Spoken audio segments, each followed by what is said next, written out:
Hello, I'm 𝗞𝗶𝗲 and I'm one of the fellows of the Forum for Philosophy at LSE Philosophy. Welcome to this event called Spaced Out. We're delighted to have you and we're looking forward to hearing from you too.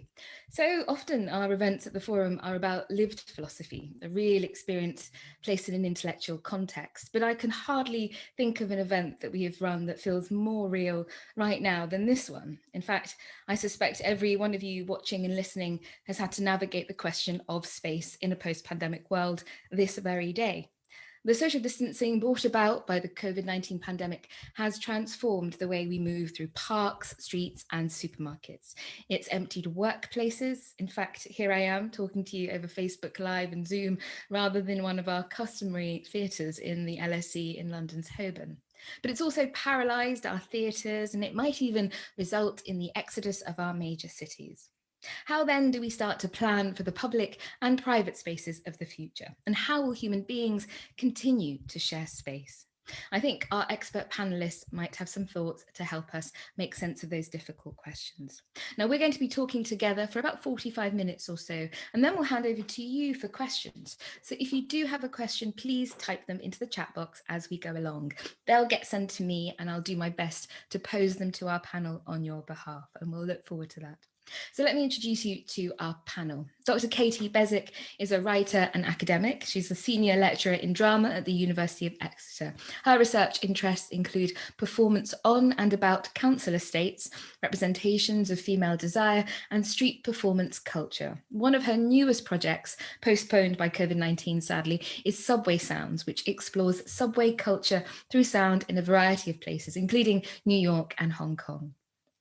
Dr. Julia King is a research fellow at LSE Cities, and she also runs a design studio at Central St Martin's. She's the coordinator for numerous research projects, including Streets for All, commissioned by the Greater London Authority, and a project on urban governance in India. She's also the founder and director of the apprenticeship programme in city design at LSE Cities, an outreach programme for young adults from London to learn through practice. She trained as an architect, and her work thinks about sanitation and housing in the context of urbanisation and inequality. And her work has been exhibited internationally, including at the 2016 Venice Architectural Biennale, the South Bank Centre and Somerset House.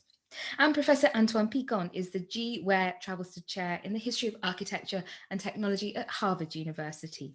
He trained as an engineer, architect and historian, and now teaches the history and theory of architecture and technology. He's particularly interested in the relations between society, technology and utopia from the 18th century to the present. Hello, Katie, Julia and Antoine. Hello. It's great to have you. Hello. This is such a huge topic. I feel quite daunted, actually. There's lots of ground for us to cover, but it also feels very urgent. And I want to try to get a sense of your thinking before we drill down into some of the details. So Katie, let me start with you, because even before the pandemic, you're someone who has been thinking about social justice and space. So tell me how, to your mind, the pandemic has illuminated the inequalities around access to space. Thanks, 𝗏𝗏𝗏𝗏. Yeah, so yes, I've obviously been thinking a lot about how COVID has played out as a spatial phenomenon and the ways that relates to questions of what we might call social justice or inequality. And I think I've probably got about 3 points to make about it. So firstly, I think that we can see issues of inequality really clearly in the everyday, in the way that public spaces have been controlled and regulated throughout the pandemic, and in the psychological and emotional value that private spaces have suddenly accrued. So I'm thinking particularly about gardens and the inequality of access to leisure space, which is obviously symptomatic of wider inequalities and injustices.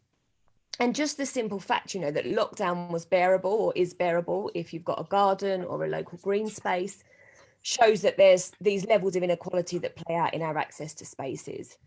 So home for some people has emerged as a place of safety, a place where you can shield from the virus that's circulating outside.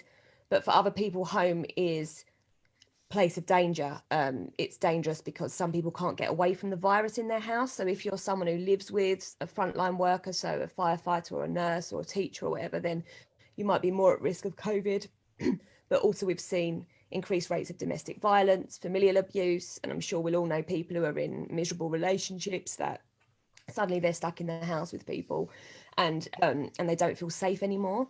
And then, you know, in terms of home spaces, living in a shared house where you have to work in your bedroom is obviously quite different to living in a house where you've got a private office space. You know, I mean, I live in a tiny house. I have to work in my bed or on my sofa most of the time.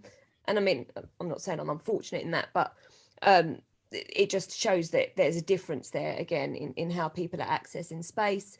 Again, if you've got kids at home, if you're having to pay to eat at house, clean up all the time, if you've got a supportive partner or not, or if you've got a partner or not, if you've got a cleaner, childcare in your home, all of these things are to some extent, I think, spatial elements of the crisis that are revealing inequalities, injustices that were already there before COVID, but suddenly they're really, really present. And then secondly, obviously, we've seen the use of public space play out in issues of inequality and injustice in terms of political responses to the pandemic. So Black Lives Matter and then anti-mask, anti-lockdown protests. Space has been really kind of central in the way that those kind of ideological battles are being fought. Yeah, how we think and feel about spaces, I think, has been under scrutiny. And symbolism. So my work is about sort of art, culture, and I think symbolism has been very, very important in that public sphere. So the tearing down of statues with Black Lives Matter, yeah, do these people represent our values now? These people that are kind of become sort of our cultural symbols. Can we idolize slave owners now at a time when Black people are dying at disproportionate rates because of racism relating to ideologies that enabled the slave trade? So you get this disruption of space through direct action, the tearing down of statues, and in that space you get a question, which is, what do we want our cities to be now, right? So questions that emerge from that are, who's the city for? What represents our values as a culture? What do we want our spaces to be? And I think that these questions were being asked before the pandemic as well.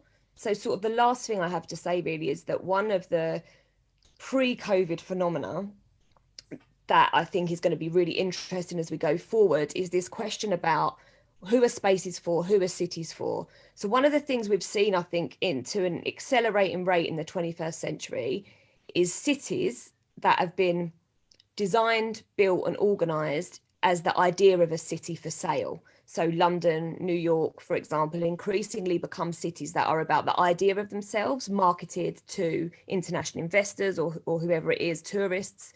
I think somewhere like Dubai, which has obviously been quite prominent in the UK news with Instagrammers fleeing there and stuff, is an extreme example of a place that's built entirely almost to serve an idea of itself for tourists or outsiders or whoever might be attracted by that. So what we might get, I think, with the limited ability to travel that I think is going to go on after COVID, is space is going to have to be rethought in terms of who does this city serve? Like, what are the facilities, amenities, symbols that are going to connect in a long-term way with the people who are using a city, invested in an area, rather than people who are passing through or who are buying sort of space as an idea, you know, because we've come to really live in our spaces, I think, in a way that we weren't necessarily before. So yeah, that's a bit of a garbled response, but those are my thoughts around, I think, space and inequality. Yeah. Not garbled at all, really rich, and so much for us to cover. I really want to ask you about Black Lives Matter and those protests and how in many ways they've become a kind of landmark moment for many of us, but also a flashpoint. And I'll ask you about that in a moment. And also we must, of course, talk about cities as well as other spaces. But the thing I wanted to ask you in response to your survey there of the condition we're in is about what we do about what we do in a state of emergency. I think you're entirely right that certainly people like you who do the kind of research you do have been aware of these problems, these issues, these dilemmas, and the COVID-19 crisis has crystallized them in a particular way and made them more urgent. But does it mean that we act upon that? I mean, and certainly right now where we know that multiple occupancy houses are at greater risk of contracting COVID, we know that people in domestic abuse situations are endangered, but does COVID mean that we feel an urgency to act about these long-standing issues, or is COVID making us realise how paralysing these issues are for us? I think that's a really interesting question, because when you talk about we, who are we referring to there? So I think there's a couple of things that I've been thinking about lately. So one of the things that I'm writing about, is in response to like Hannah Arendt talking about justice and morality in the postscript to Eichmann in Jerusalem. And she talks about how at that point in time, some of these sort of postmodernist moral relative questions are being asked about, well, what is right and wrong? Mm-hmm. And she kind of hints that, well, maybe humans do have a capacity at a certain extent to differentiate right from wrong, even if the overarching culture is not one in which that is being played out in any sort of like way that we would understand it on a human level. So one of my, I guess, things that I think we need to come back to post-COVID is about, okay, who is space for? How do we want to live? Do we want to live anymore under these conditions whereby so many people are subject to inequality, disenfranchised through the sort of pervasive political system, or not? And can we start to say that certain things are wrong? So it is wrong for there to be cities where people earning an average wage cannot afford to buy safe, secure housing. Like that is wrong. And can we just start talking about it in those terms again? I think is one of the things that we can do as a populace, right, is to start just not anymore getting confused about that there are some things that are right and wrong. And then I also think that when you talk about who needs to act, well, it's like the political class that are making decisions. So how do we put pressure on the political class, I think, to make the sort of changes that are going to make people's lives more bearable? Because it's very easy to say, but some people's lives under this have been unbearable. Mm-hmm. And, you think about nurses, doctors, teachers coming home from work or working in spaces, nurses in London, teachers in London, in shared accommodation with other people, putting other people at risk. Anyway, I could go on about this, but for me, there's a question, I think, there about questions of morality and that has and kind of connections between people. And that's again comes out of art practice that I'm interested in, right? So how do you connect with other human beings, and what's the symbolism within that, and what are the kind of, I don't know, spiritual or moral imperatives that rises? So I think we could do with going back to some of that again as an action. Yeah, that's fascinating, and I think we're desperate to hear more about your art practice. I'm certainly going to ask you about that. I think there's something persuasive about this idea that the pandemic, when we're all living in a life and death situation, many of us for the first time maybe grappling with those questions, that it does pose questions of morality, philosophical questions about ethics. Proximity is an ethical question, and so it might place some pressure on us to ask other ethical questions about what's right and wrong too. That seems persuasive to me. Let me open this up to Julia and Antoine. I wondered if you had any remarks or thoughts on Katie's reflections there. I'll jump in. I mean, I think, Katie, thanks for that. It was a really, I don't think I can add, and I really feel it and agree with everything you said. I think my huge worry that I have today, if we accept and everything that you've just said, is that I don't see in a kind of general recognition, I don't see a general recognition that a lot of this is from years of a kind of an accumulated social disaster, years of dispossession and years of inequality. It's as if COVID came, oh, I didn't realize, and all of a sudden, oh, I'm sorry that NHS is overwhelmed. But this would have been entirely predictable.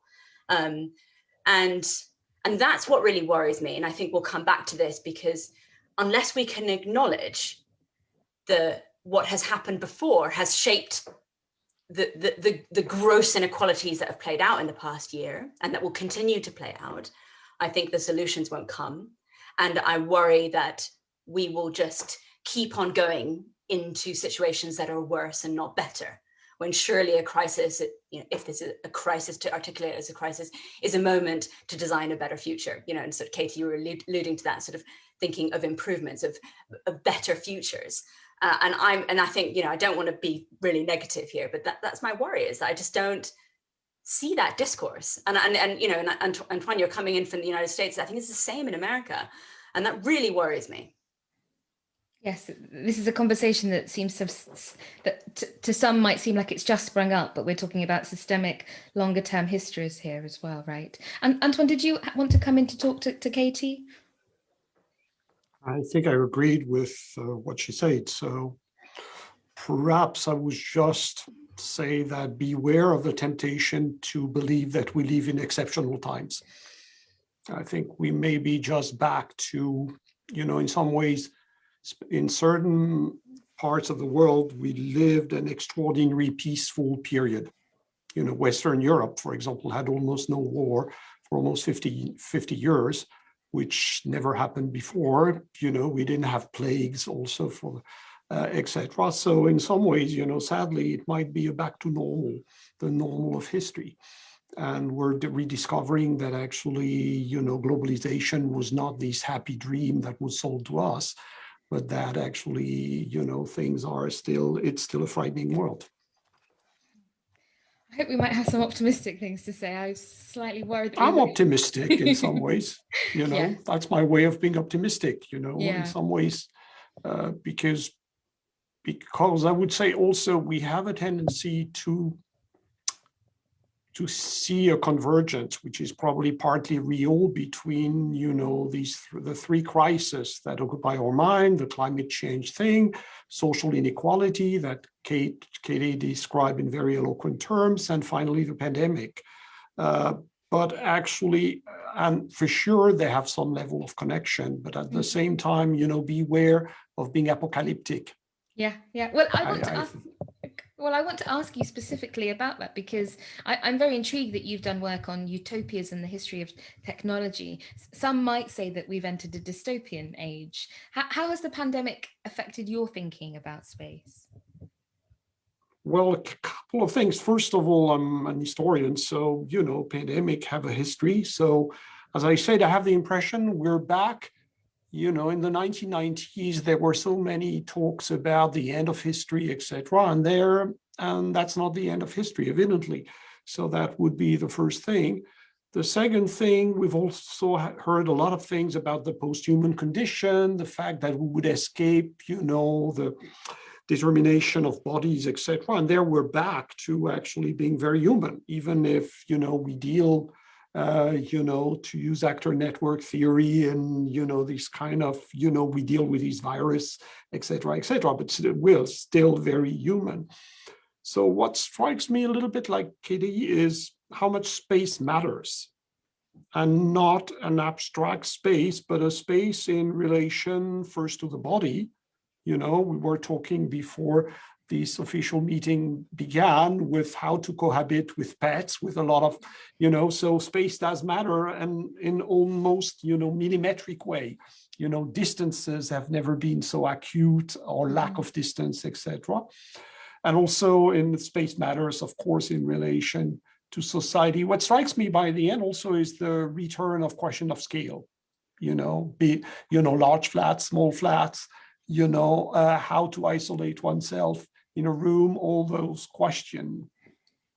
But probably my big perplexity is, are we, you know, do crises really mark changes or not? You know, sometimes crises do change things. For example, the Great Plague in Europe, and, you know, which killed, I don't remember, I think it's something like a third of the European population at the end of the Middle Ages, made the Renaissance possible because there were simply more food for those who survived. Sometimes they accelerate change, you know, much forgotten, but there was a massive horse plague at the end of the 19th century in America, which actually accelerated mechanization. You know, a third of the horses died or something like that in the United States and Canada. And sometimes they change nothing. And, you know, in France, for example, there are a lot of people talking of, you know, the day after it's going to be so different, etc. And, you know, honestly, I don't know. It's like the exodus from cities. You know, there are a lot of talks about the fact that cities are going to empty, etc., etc. Cities have proved dramatically resilient sometimes to massive change. So I'm not so sure. So sorry, I have mostly to share a deep perplexity on a certain number of things. What I believe, however, is that there are going to be huge tasks for designers to redesign, for example, homes. That's going to be a crucial thing. For example, I'm struck by one thing, how important in space has become sound.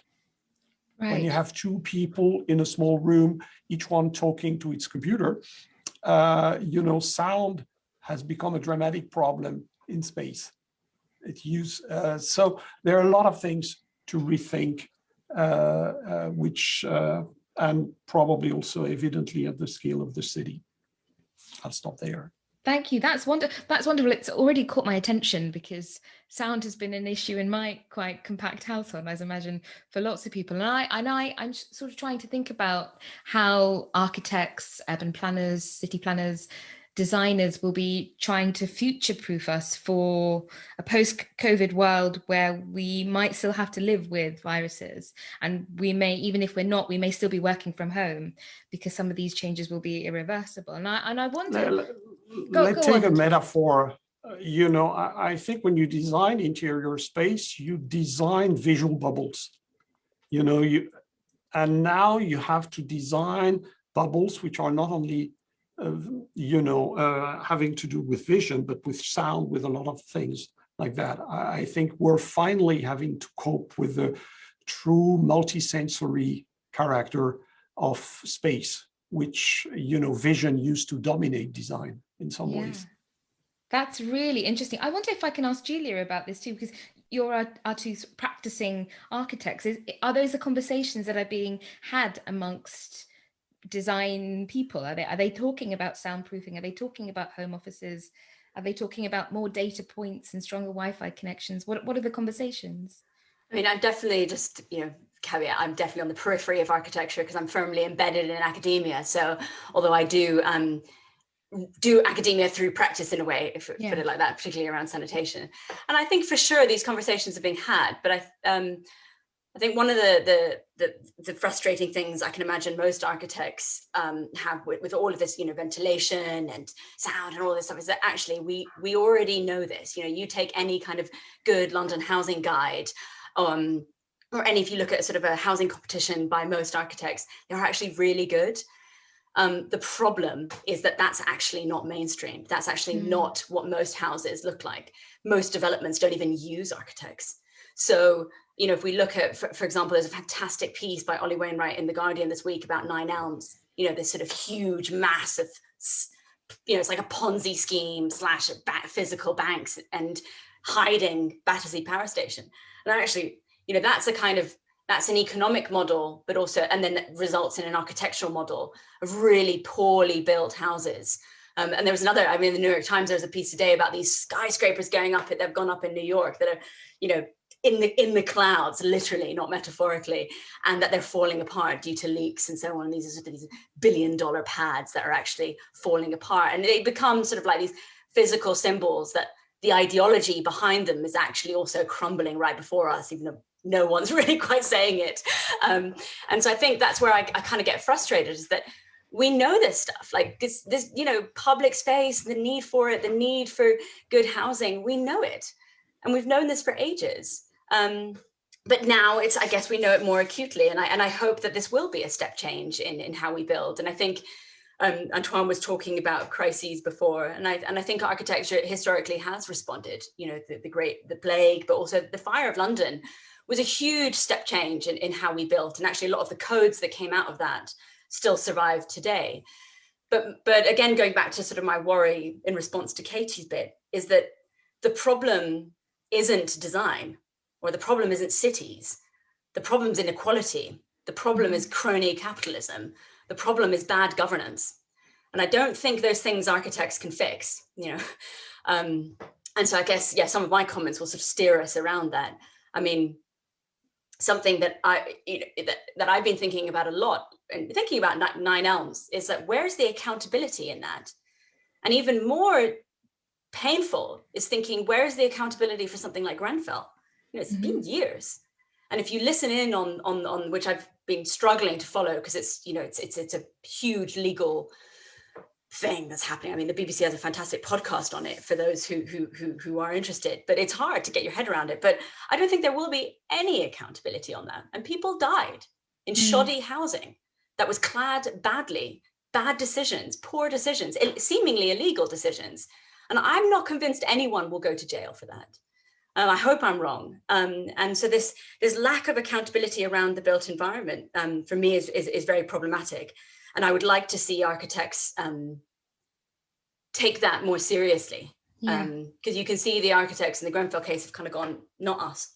Yeah, wow, that's really powerful. That's really interesting. Antoine, did you want to have a go at that question about design and the kinds of conversations that architects and architect students are having about the post-pandemic world? I think you're muted at the moment. Sorry, I'm going to unmute you all. There we go. Yeah, just to remark, I'm always a bit nervous when we say, we know that because actually we don't know that many things, even in design, take climate change, we're still very much looking for solution.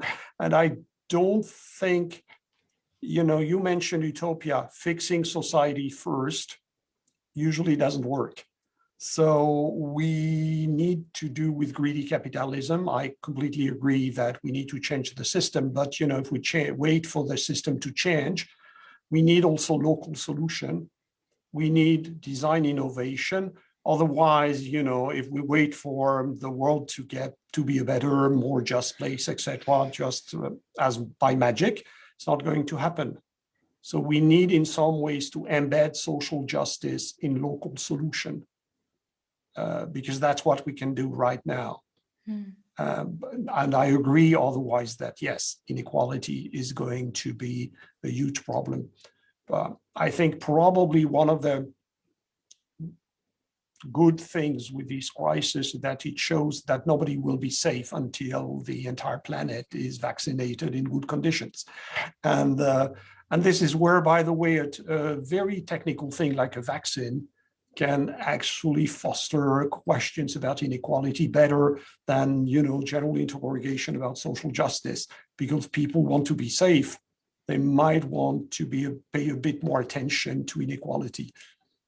So, safety is such an interesting term to think about in this conversation, listening to Julia talking about Grenfell and COVID as well, and how to be safe, and whether that will be an imperative that alters the way that we design our cities and our homes, I think is a really interesting question. Let me ask Katie just for a moment if she wanted to respond to Antoine or I can turn to Julia.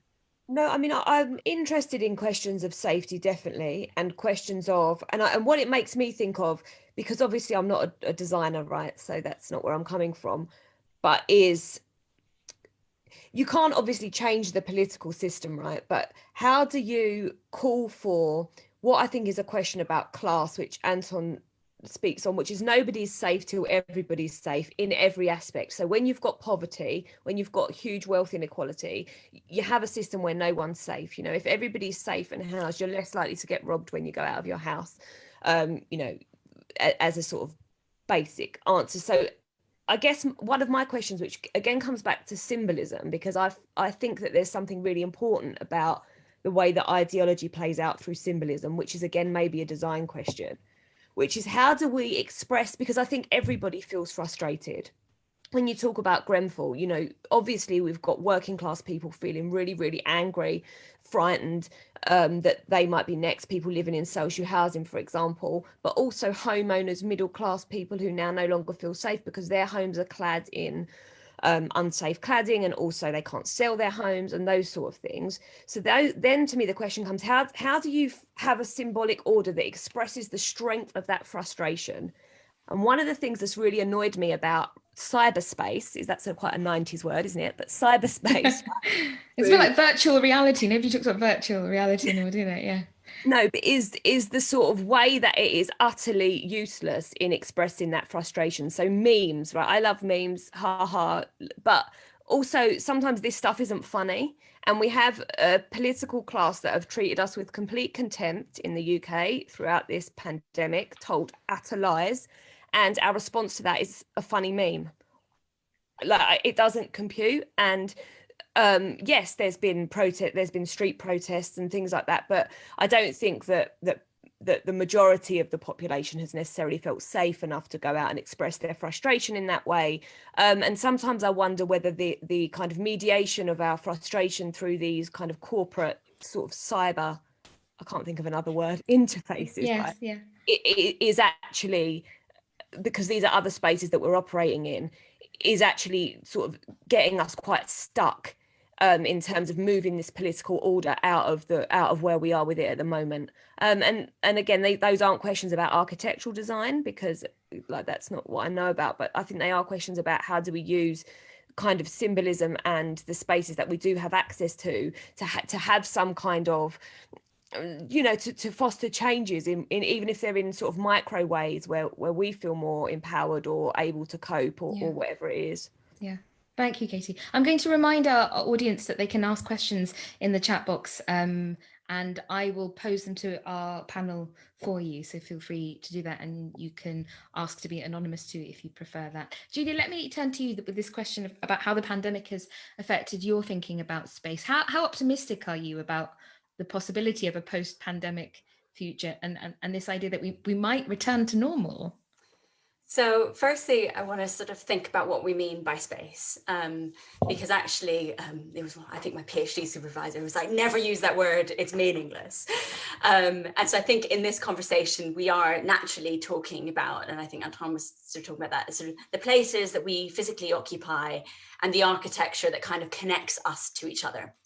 And so, and in that we can recognize the domestic sphere and the public sphere. And so that's sort of, but we're very much talking about the built environment. We're dropping into a lot talking about cities, but I think it's the same for towns and suburban areas and even rural areas. You know, these are all built up areas where we can kind of interchange and connect with our citizens, fellow citizens. You know, and in that, it's, I guess it's the domain of architecture and urbanism. In terms of going back to normality, I mean, I think I don't want to return to normal if normal is January 2019. You know, I want to live in a world where, you know, my normal would like to be a world where, you know, nurses are paid properly and, you know, where housing is affordable, you know, where kids don't need free school meals. So, but, you know, I think that's useful as a kind of where we want to go. And I think Antoine, you know, maybe I was right when I said, oh, we have the design tools. And he said, no, actually designers can lead on this stuff. I think, whilst I agree with my statement, I also agree with yours. And I think where design can come in is that I think how we think about and how we design and the kind of architecture of our built environment, if it can be designed around social organizations based on cooperation, then that's how we get to that kind of normal that I would like to see. And you know, and so I think this is definitely, you know, I teach architecture students, and I've been banging on about this stuff for ages. Like, let's design social infrastructure, and you know, Katie, that can be the kind of symbols that you're calling out for. And there, I mean, just a very tangential example in Colombia, when they wanted to rechange and democratize the transport system, they heavily invested in cycle lanes. So there was a sort of visual signifier of going, we care about cyclists. And so I've been talking, well, we've been, you know, academics and practitioners and care workers have been talking about this for a while, but what would a city orientated around care look like? And so there are very tangible design things that we can do. So for example, London's transport system is not built for care workers. It is built to get people who go from their homes into a job in the city centre, most likely a man, and then that person's going to come back out. Well, what does a transport system that works for women who do unpaid care work? What does a transport system look like for, you know, literally care workers? And so I would quite, you know, I think there is definitely room for designers and visionaries to mainstream that kind of articulation of our cities and towns, which for me is really exciting. You know, that's where you know, we have to be radical optimists and design these worlds. But I say that with a huge worry that I'm not sure that's where we're going. I think we're going to come out of this pandemic and be in a worse situation than we were before. Yeah, that's very interesting. I you know, I feel like we went through a phase where we were clapping our NHS workers very earnestly, even though it wasn't doing very much. But we were also, reevaluating the role of key workers, teachers, shop assistants, Amazon drivers, delivery drivers, nurses, and doctors. We are reevaluating their value, and if we could keep that in mind, maybe we would rethink the way we design cities and spaces so that they can live well enough to give us the lives that we want. But I also think that idea is slightly falling away as well, that the pandemic has gone on for so long that it's quite hard to hold on to those values. But let me draw in Katie and Antoine. I wondered if you had any responses for Julia there, because Julia did end on a possibly optimistic. Yes, yeah. I'll just say that I think there's room for optimism in human relationships, and that is something that I know that many of us have been missing or have found enriching or whatever it is. But I think that renewed sense of, it's really about not just human beings. I mean, we were talking about pets as well, right, before we came backstage gossip, we were talking about our pets backstage gossip, but that sense of like, what does it mean to like bear things, and what does it mean to like have a human experience that is not just driven by this like working imperative or questions of kind of drive to achieve or whatever it is that kind of I felt like I was at least caught up in before the pandemic happened, is that like peaceful sense of being just with people in humanity or whatever it is. And for me, those aren't necessarily, I mean, obviously you've got things like hostile architecture, right, in city spaces, which make those sort of human, just bodily, it's hard for like a soft body to be with another soft body in a city that's designed to make people move because they've just got to buy all the time. You mean like spikes on park benches to deter the homeless, and barbed wire and all of that kind of thing. Exactly. So things that stop you from hanging about in the city. So sometimes those things are spikes, or they're benches that are uncomfortable to sit on, or whatever it might be. So those are design questions, but they're also questions about, what do we prioritize in our public space? And there's a big, well, I don't know how big it is, but certainly I've heard a lot about it on Twitter, sort of activism, which is calling out Secret Cinema in Walthamstow, who are planning to do an event on some public green land there. And local people are saying, hang on a minute, this is our green space where we are together in this green space, and this is our ability to kind of be human and connect with one another, play sports in teams, walk with our partners, see our friends across the way or whatever it is. And that's going to be taken away from us, really only so that a company can make some profit and some people who are already quite well off can watch a film in fancy dress. So you then start to get questions about, I think, where that thing about actually, what do we want to bear things day to day become a point of optimism, because people start going back to that kind of humanity between people, which again goes back to that idea of morality and justice that I was talking about earlier, which for me has to play out on that sort of emotional, spiritual level. Thank you for that. If that made sense. It did. No, it totally did. And Antoine, maybe I can draw you back in on anything you like that Julia said. But also, I know you're specifically thinking about the non-human. That the pandemic has made you think about our relationship to the non-human and how we share space.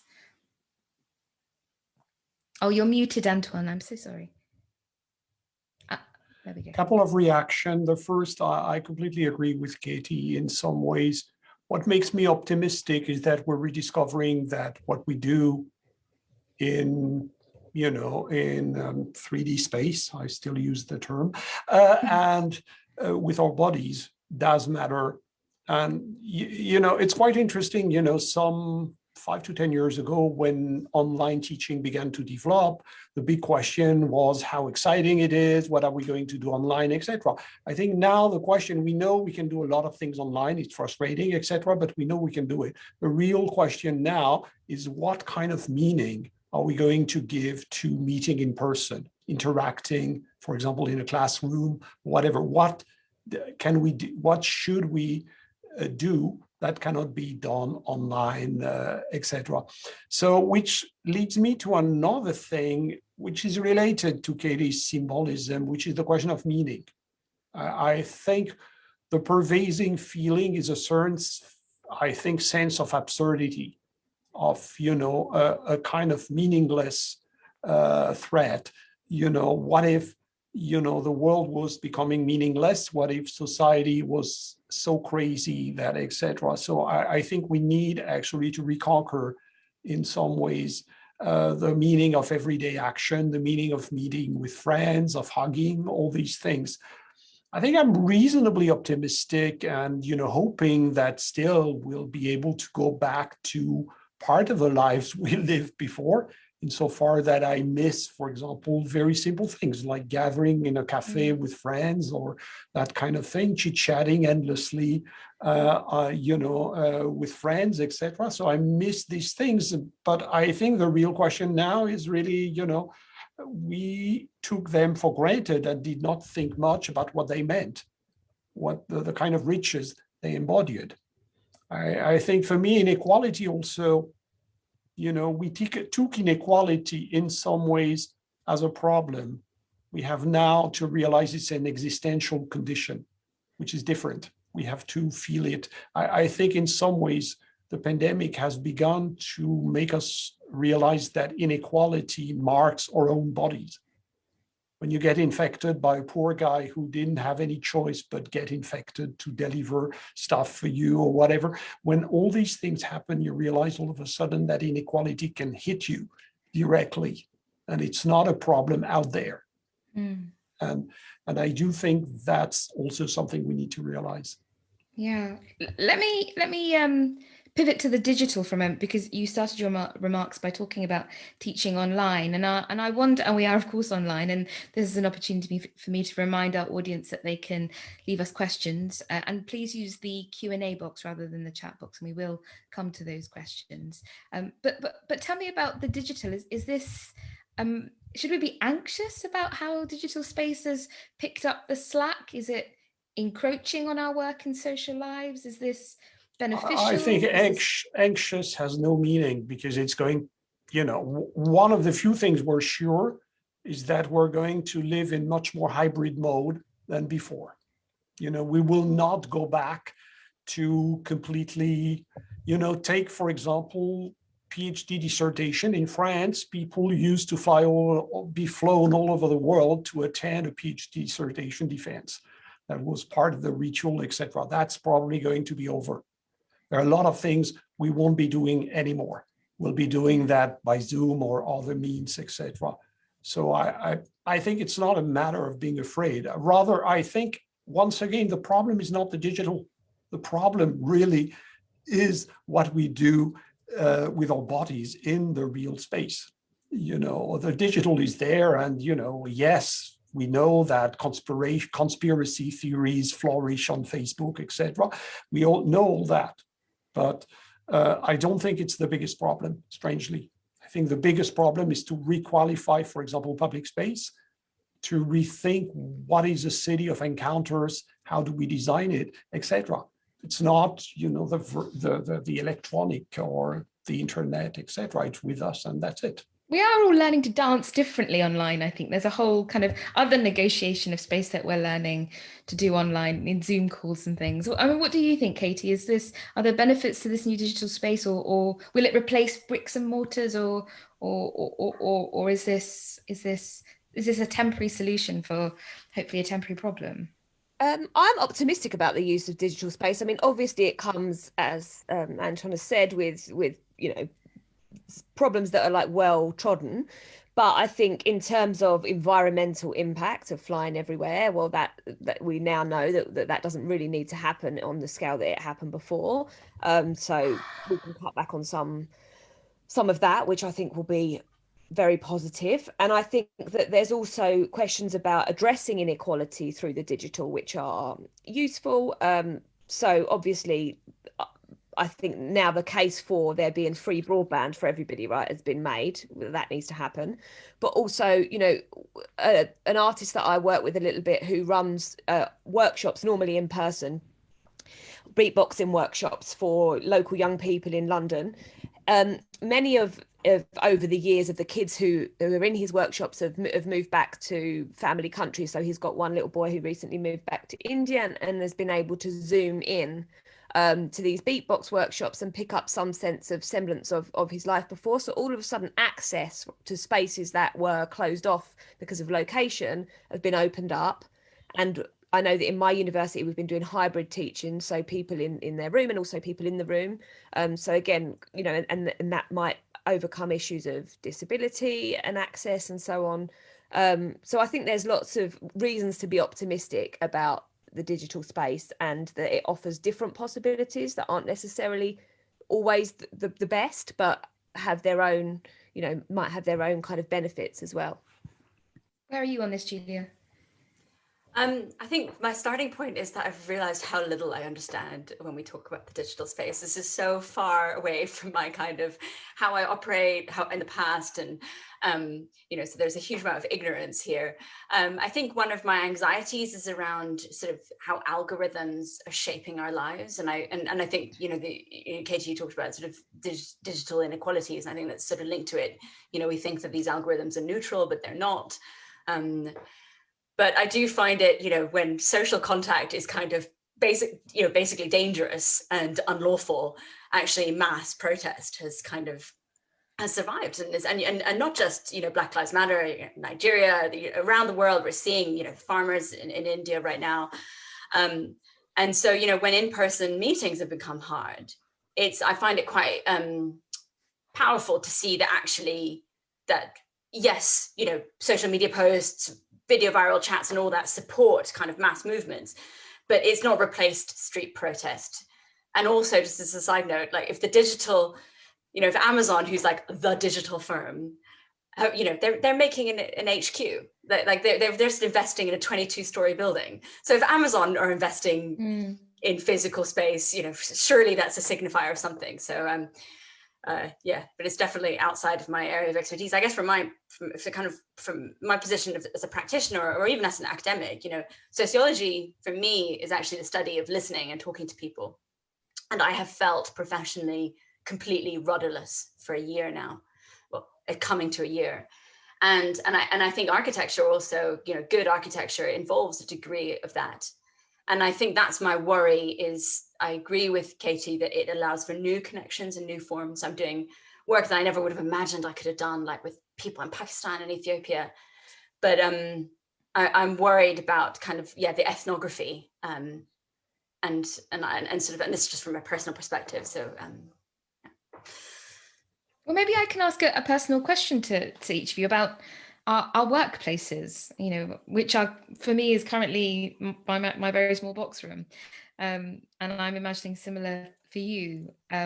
Is our attitude to workplaces going to alter? Is this the end of the office, for instance? What do you think, Antoine?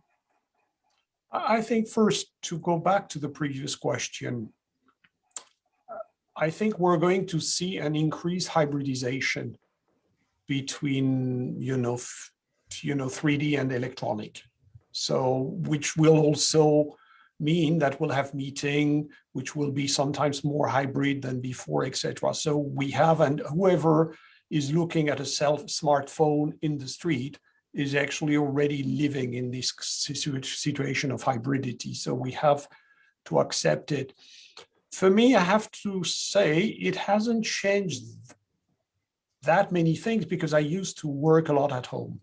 So, so in some ways, I don't think I'm as impacted as many people. And in addition, writing is kind of a solitary activity.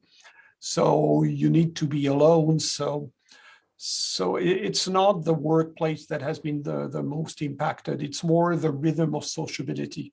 In some ways, academic life is an alternance of solitude and, intense gathering, etc. So we've had mostly the solitude for the past month. This is what has changed. But otherwise, in terms of workplace, so many people actually work from home before in the kind of job I do. Julia? Yeah, I mean, I think I also worked from home a fair amount, but I think what I find frustrating is that around the debates around sort of is at the end of the workplace or the office or the city, is that it kind of actually just reduces us to sort of labor. And, you know, I'm more than that. And, you know, I miss my colleagues. And I think a lot of people, you know, it's quite unproductive working from home all the time. I've found this sort of spill of my professional into the domestic sphere really unsettling. And I think most people don't want it. So I think when we can go back to our offices, I mean, Antoine, we can't, at the LSE, we can't even do what you're doing and going into a room, you know, without loads of paperwork and stuff. You know, we are really, really... you might be surprised to see the forms I had to fill okay, well, I'm glad then in the Harvard room. Good. I'm glad that we're both on the same page then, because trust me, it's not an easy thing. Good, because it's not for us either. And so I think that's one of the things is, you know, I think there's a kind of conviviality. It's not just that, oh, you know, I think we're better workers in an office environment because you have, you know, for a little conversation, I have to make a Zoom thing. But the conversation around cities and the end of the workplace in cities, like Antoine was saying, that's been around for ages. That's been around since, you know, definitely since the 2000s and the kind of like when our globalized world became so apparent. And you're totally right. You know, we've been doing this for ages with these things. But one of the frustrating sort of nuances that I'm seeing lacking in the debate is that, you know, urban centralization and decentralization go hand in hand. You know, I think it's a huge simplification to kind of reduce it to one or the other. I honestly don't think it will ever be one or the other. And, you know, I think for me, cities are so much more than work. And I've left living in London, but, you know, as kind of as a young gay girl, that was so important. You know, I had to go to London, and I don't know how many people have seen It's a Sin. So Antoine, this is a Channel 4 TV show that came out, and it really like hurt my heart to sort of, it was like this beautiful, you could see all these young gay boys and gay girls coming to London to kind of find themselves.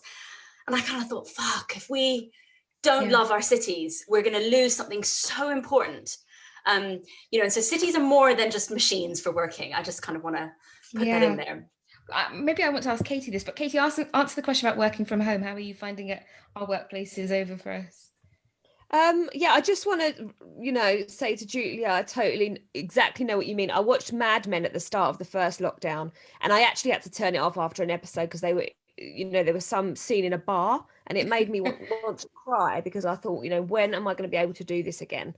And, you know, for those of us who live on our own, or it's really, really important, you know, to think about the value of space beyond, you know, us as units of productivity. I mean, I worked from home a fair amount anyway, but I absolutely hate not being able to work from home and teach face-to-face. I did do a bit of face-to-face teaching last term, as in face-to-face in person, and, you know, masks and things. And even that for me was preferable because, you know, I teach theatre studies. So obviously it's a really sort of live, intimate performance. You know, it's a live thing about bodies in spaces together. So when you take that away, you lose a huge amount of what it is you're actually doing in the first place.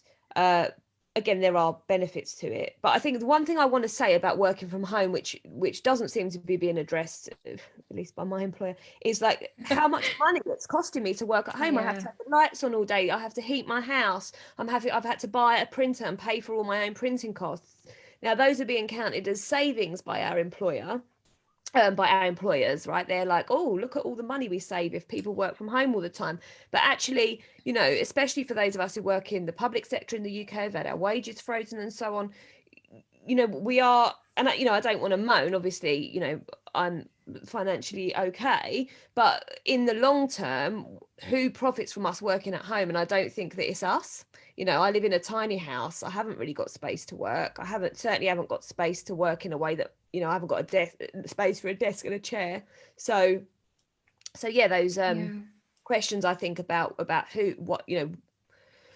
does it mean in the long term for us to work from home, and how can we figure that, is again a question that is probably a political one. Not to join your moan, but I feel the same about when we can monetize spaces and calculate the savings from the lights that aren't on and the printer paper you're not paying for.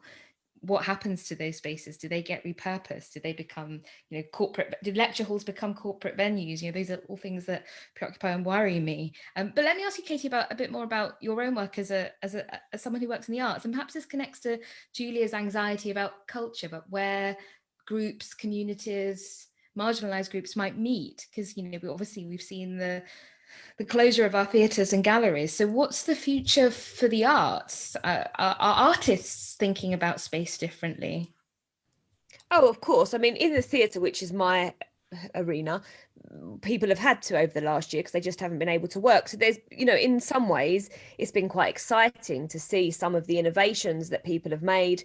And obviously, the arts, the elite arts in London and the UK, it is a closed shop in the sense of, who's getting work, who are the gatekeepers to those spaces. And I think one thing that is interesting about the sort of the switch to the digital online space is that it pushes out some of that gatekeeping. I mean, not all of it, but certainly it makes you think, oh, maybe there are possibilities to do things differently and to innovate in different ways.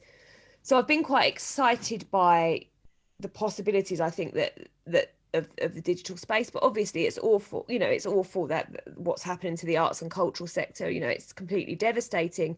And what is a city like London, like Manchester, like without an arts and cultural scene? Or pubs or restaurants. It's not anywhere somebody would want to live. So for whoever it is that's making decisions about what we invest in and what we try to save when we come out of this mess, for me, obviously the arts are really, really important. I mean, one of the things that really made me angry actually was, which obviously that's all the news does now, right? Is it tries to make you angry. So so it succeeded.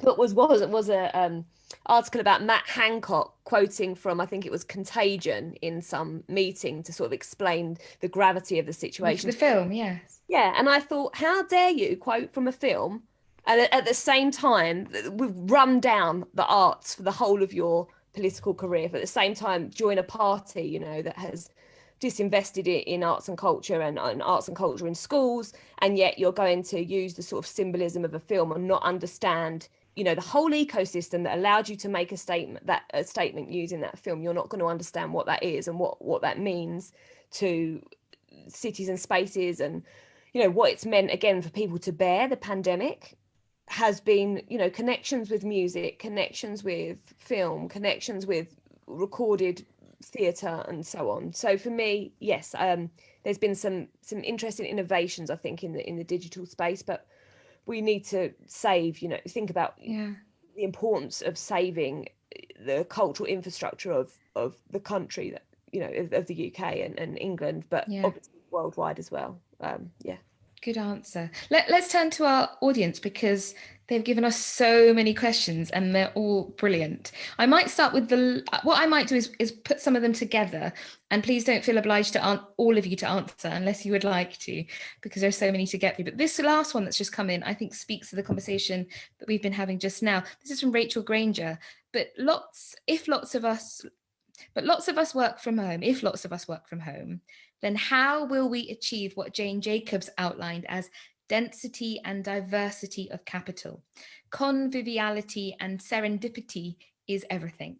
Cities might end up being really bland with lock-in of ideas. So how will we achieve culture? How will we achieve conviviality and the accident of serendipity if we're all working from home? Any answers to that? I mean, I think we are talking about a sort of a post-lockdown world. And now I don't know if that's managing COVID or not. So, I mean, I don't think in a lockdown situation, you can have that.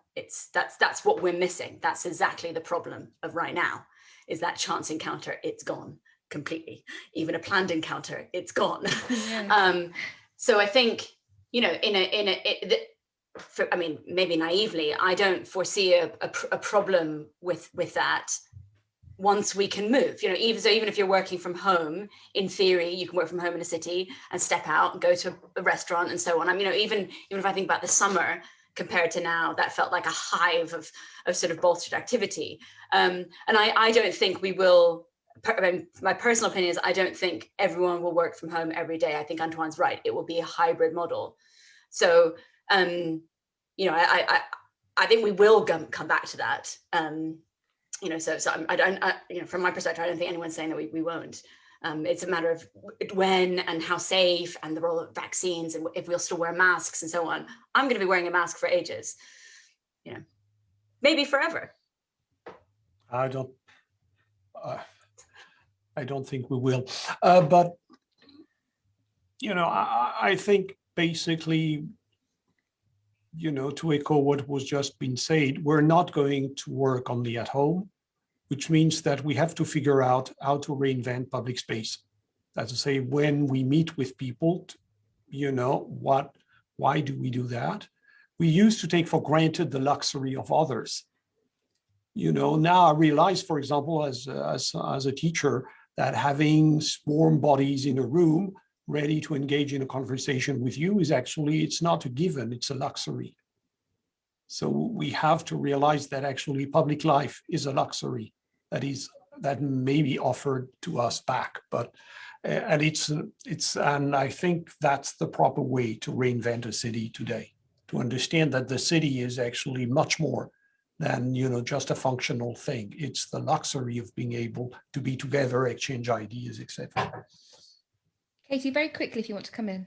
Yeah, I do want to come in because I just want to say that you know, huge amounts of people aren't working from home, and what we've got is you know, really a huge, again, class divide where we've got frontline workers, people making it possible for everybody else to be safe and putting themselves at risk the whole time, and that has sort of been treated as fair enough by, you know, the political order and everybody else and the powers that be. And I've been surprised by the sort of lack of resistance to, I mean, obviously I accept that we've needed to have lockdowns and so on, but I think the extent to which the idea that this is an emergency, and as soon as the NHS isn't under strain, everybody needs to be allowed out of their house again, has not featured as highly in the conversation as I would have liked it to. And the fact of the pressure that is being put on certain, you know, certain economic, economic sections of the population, i.e. low and average income earners and people working on the front lines, to go out and risk themselves for everybody else, is something that I do think we need to acknowledge. And again, that's about inequality of space, and it's something that we just cannot think is the status quo that should be allowed to go forward. I want us to pivot a bit and think about life beyond cities. I mean, we are slightly in danger of talking only about cities. We've got a great question from Kerry Young, who's asked, would a rebirth of our villages be a worthwhile approach for post-pandemic society, with government incentives for moving out of cities? And complementary to that, Kevin Dykes is asking, if city rents and land values fall significantly, there could be room for co-op-owned housing and small business openings, such as happened in Johannesburg after the white flight post-apartheid. So is there life beyond cities that we can rejuvenate? Can the city be reformulated into a less city-like shape? I guess those questions asking. Any thoughts? I don't think they need to be mutually exclusive. You know, I think, you know, we can have great villages and great cities, and that's what I mean. That's what I hope will happen for London. Is that actually I hope that the normal that London returns to is actually where rents are lower, so you will have more, you know, more people in the arts sector, and more sort of culture will be able to have, because when you're spending, you know, 40% of your income on rent, you know, it really stifles creativity. So that is actually my hope for London, is that it will become, and if that opens up spaces for cooperative movements, you know, which have been around for ages and sort of struggled to really kick off, great. I really hope so.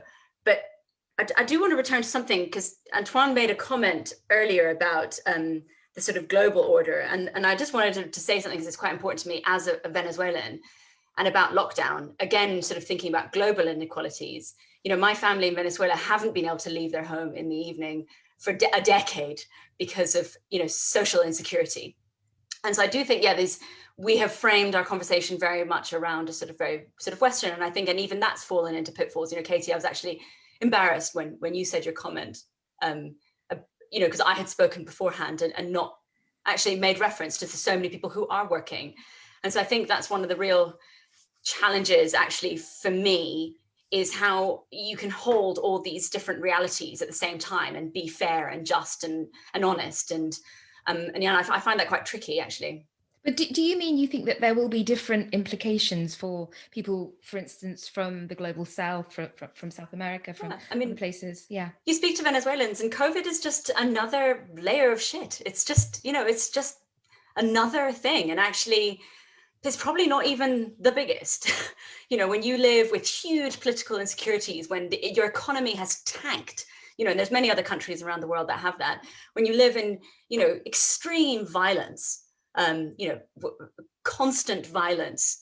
COVID is, when you don't, we have an expectation of everyone, whether that plays out or not, we have an expectation that everyone who gets COVID in this country deserves an ICU bed and deserves an oxygen mask. In Venezuela, there are non-functioning hospitals for anything.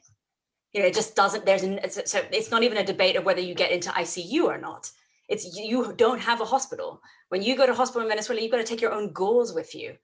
So of course, COVID drops off slightly. And so, yeah, it's for sure it plays out differently. It's a really sobering thought, that isn't it? A sobering reminder of how narrow our conversation is in that global context. Let me move on to more audience questions before the audience get furious at us, because the questions are so good. This is from 𝗵𝘁𝗶𝗲, who I think is an astronaut. 𝗵𝘁𝗶𝗲 was a famous astronaut. So maybe this is literally a question about space. But maybe not. Maybe it's not 𝗵𝘁𝗶𝗲 the astronaut. His question is, surely you have to look at the reactivating planning system and its current lack of ethical responsibilities for a just city.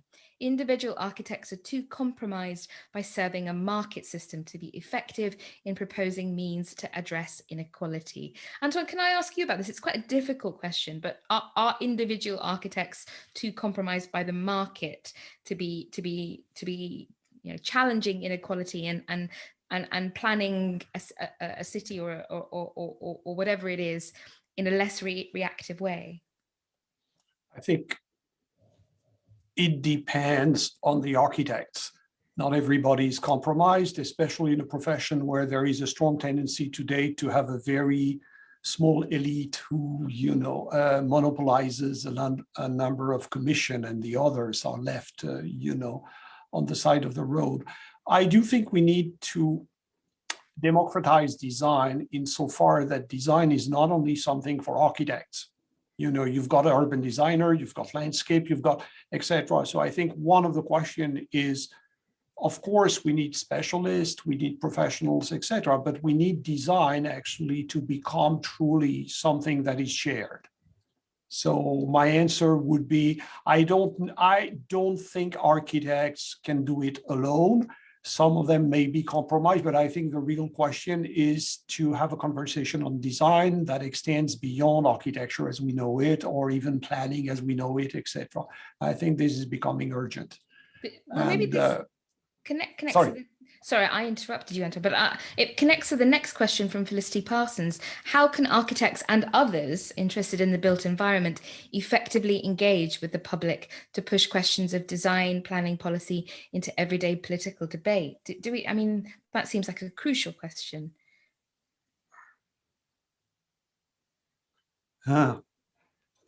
Stopped.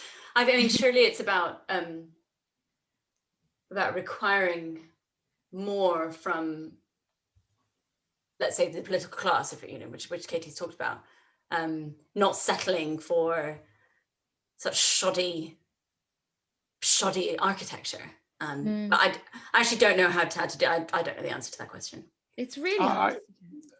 If I may, I think there again, if we take design as an expanded field, it's sure that it's not by building, single family homes that you're going to solve the world's problem.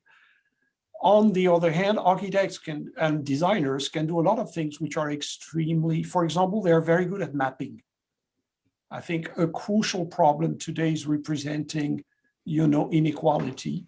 They're also very good at thinking in terms of scale. I think, for example, today, we're seeing the limits of traditional project as it was. And there are a number of people who think that instead of doing urban composition like a 19th century Haussmann, we need to have more cloud-like punctual intervention on the city that may be discussed. So to change the modes of design, to imagine also micro design, with whom you can consult with people. So I think we need there again a kind of innovation on how to do it, and which is to go beyond. But I think already mapping, Katie mentioned a couple of times, the symbolic. I think we need actually to foster, to give people the right to see things as they are. Strangely, one of the functions of architectural ornament in traditional societies was to make visible inequality. And modern architecture tried to erase the spectacle of inequality. So I think strangely to give again people to see the spectacle of inequality, its horrors, but also, sometimes the way people can still do it. You mentioned Venezuela. Venezuelans are still alive, and you're wondering how. But it's so to give these things, make these things visible is one of the tasks of design. That's a really it's really interesting that you bring up, sorry, just I feel compelled to bring in sort of Booth's poverty maps, because there are problematics with them, but what it did was it made visible the scale of poverty in Victorian London, and I think it also paved the way to sort of as a way to talk about poverty not as someone's vice, but rather actually a structural condition, and it sort of then segued towards various political reforms like labor laws and so on. I think one of the challenges that we have today is how splintered and atomized we all are. And I actually think that kind of a common language or a common vision is actually really hard to pin down. I think that's a really productive conversation there. A question for you, Katie. I think this is for you. It's a question close to my heart too, from 𝗏𝗂𝗃𝗏. We've seen in the past few decades the erosion of public spaces as privatization and capitalism increasingly replaces libraries, community centres, etc. With the advent of populism and mass movements, how can we use the moment to demand the construction of public spaces, public and radical art? Huge question. It's difficult, it's a question with no clear answer, obviously, because otherwise we'd be doing it. So I wonder if one of the things that sort of speaks to something that sort of came into my mind when Julia was speaking before, and maybe to this, is about issues of kind of local. I think that we're living in a time where we're so aware of the world and spaces outside our immediate environment and other, global cities. I live in Exeter and I think a lot about London. I mean, I'm from London, so all my family's there, so maybe that's why. But, you think a lot about spaces that you aren't in. And I think that leads to certain levels of inaction in the local, because we are fighting for, sometimes you feel there's these global issues. How can my, dissatisfaction with my local amenities or whatever ever possibly be more important than climate change or what's happening in Venezuela or whatever it is? So some of that is maybe about coming back to the local level, and when we're all allowed out again, looking around and surveying what it is that is in your immediate local space and what you would like that to be like, and finding means to demand that. I know that I've got colleagues in the drama department at University of Exeter, for example, who've were dissatisfied with the lack of arts and radical theatre spaces, so set up an initiative called Make Tank, which is a ad hoc pop-up theatre space that is in Exeter City Centre. And so I think there are ways that people can make these very local differences. So to me, that maybe is a way into that question. I don't know if that's satisfactory though. I think there's I'm so sorry, we've totally run out of time, and I haven't had chance to ask you this question from 𝗓𝗏𝗄𝗃 about, might this turn out to be the roaring 20s of the 21st century? And all I'm going to say is I hope so, Alfonso Diaz. I really hope so. Maybe Katie's projects will get us there. Thank you so much to Antoine Picon, Katie Beswick and Julia King, and to you for really fabulous, important questions. If you'd like to hear more from the forum, you can find details on our webpage, and you can find out about some of our future events, go to blogs.lse.ac.uk/the forum or look for us at LSE Public Events. You can subscribe to our podcast there and rifle through our archive. And coming up, you can join the next gathering of the Philosophers Book Club, which is Leo Tolstoy's The Death of Ivan Ilyich, which is on Tuesday, the 16th of February. Or you can join me again on Monday, the 22nd of February to think about resilience. Thank you so much.